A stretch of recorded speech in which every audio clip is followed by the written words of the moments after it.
Hello everyone, ఎలా ఉన్నారు అందరూ?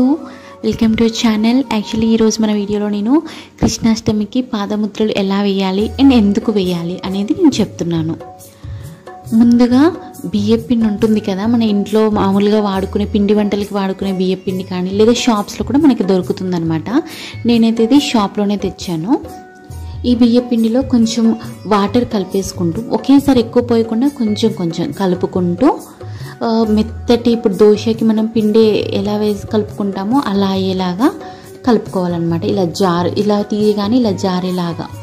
మరీ ఎక్కువ పల్చగా అయిపోతే ఏమవుతుందంటే అక్కడ ముద్ర అనేది సరిగ్గా పడదు, అండ్ మరీ గట్టిగా అయిపోతే మన చేతులకు కూడా అంటదన్నమాట. సో ఇలాంటి కన్సిస్టెన్సీ వచ్చేలాగా కలుపుకోండి, కొంచెం కొంచెం నీళ్ళు యాడ్ చేస్తూ. కృష్ణాష్టమి రోజు మన ఇంటి గుమ్మం ముందు నుంచి మనం ఎక్కడైతే వ్రతం చేసుకుంటామో, అంటే కృష్ణుడికి పూజ చేసుకుంటాం కదా, అక్కడ వరకు కూడా ఈ పాదముద్రలు అన్నీ వేసుకుంటూ రావాలి. నేను ఈరోజు మీకు వీడియో చూపించడం కోసం ఇలా ఒక పేపర్ మీద వేస్తున్నాను అనమాట.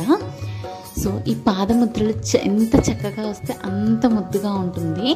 అండ్ ఇలా మన హ్యాండ్ ఉంటుంది కదా, ఇలా పెట్టేసుకుంటే ఫోల్డ్ చేసినప్పుడు పాదం షేప్లో కనిపిస్తుంది. మీకు అర్థమవుతుందా? ఇక్కడ కనిపిస్తుంది చూడండి.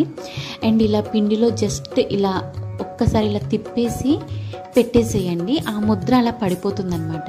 ఆ ముద్రని కొంచెం మనము పాదంలాగా అడ్జస్ట్ చేసుకుంటూ, పిండి కొంచెం అంటిస్తూ అడ్జస్ట్ చేసుకుంటూ పైన మన వేళ్ళతోటి 5 వేళ్ళు, మనకి వేలు తెలుస్తుంది కదా, అలా పెట్టేసుకోవాలన్నమాట చుక్కలు.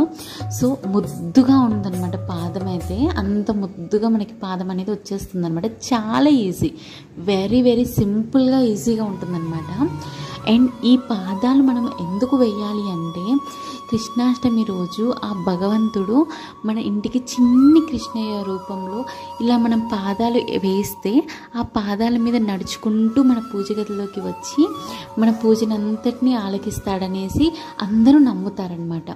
సో అందుకనమాట నాకైతే చాలా ఇష్టం ఇలాగా పాదాలన్నీ ముద్దుగా ఆ రోజు వేసుకుంటే ఎంత కళగా అనిపిస్తుందో పూజకి.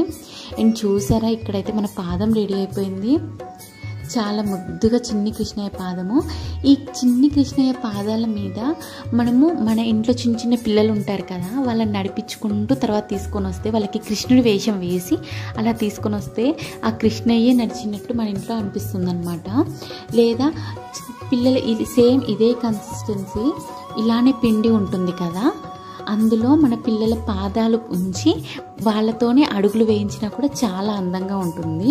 వాళ్ళ అడుగులు వేయించి జస్ట్ ఇప్పుడు మనం ఎలా అయితే అడ్జస్ట్ చేసుకుంటూ ఉన్నామో అలా అడ్జస్ట్ చేసుకుంటూ ఉంటే సరిపోతుందన్నమాట. ఇలా మన చేత్తో వేయాల్సిన అవసరం లేదు. అలా అయితే ఇంకా బాగుంటుందన్నమాట. అండ్ ఇప్పుడు లెఫ్ట్ లెగ్కి లెఫ్ట్ హ్యాండ్, రైట్ లెగ్కి రైట్ హ్యాండ్తో ఇలా చేయాలన్నమాట. అప్పుడు పాదం అనేది కరెక్ట్గా వస్తుంది. పాదాన్ని మనం జస్ట్ ఆ షేప్ వస్తే చాలు, మనం అడ్జస్ట్ చేసుకోవచ్చు అనమాట చాలా నీట్గా. సో ఇదేంటి ఈరోజు వీడియో. ఇలా మనం ఎన్ని పాదాలు కావాలనుకుంటే మన గుమ్మం ముందు నుంచి పూజ గది వరకు ఇలా పాదాలన్నీ వేసుకొని పూజ చేసుకోవాలన్నమాట తర్వాత. సో మన పూజకి ఆ కృష్ణయ్య ఎన్ని వరాలు ఇస్తాడో ఇంకా ఆయన ఇష్టం.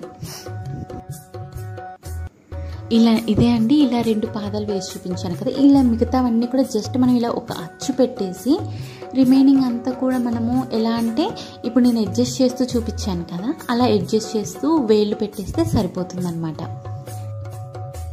అండ్ నెక్స్ట్ ఈ పాదాల మీద పసుపు, తర్వాత కుంకుమ, తర్వాత ఈ పాదాల దగ్గరగా పువ్వులు పెట్టుకుంటూ రావాలన్నమాట.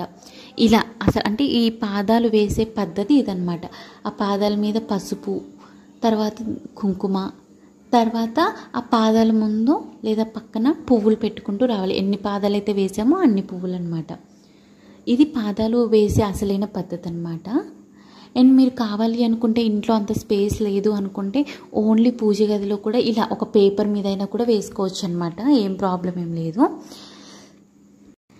ఇదండి ఈరోజు వీడియో. ఈ వీడియో కనుక మీకు నచ్చితే please like and share my videos and please subscribe my channel. Thank you so much.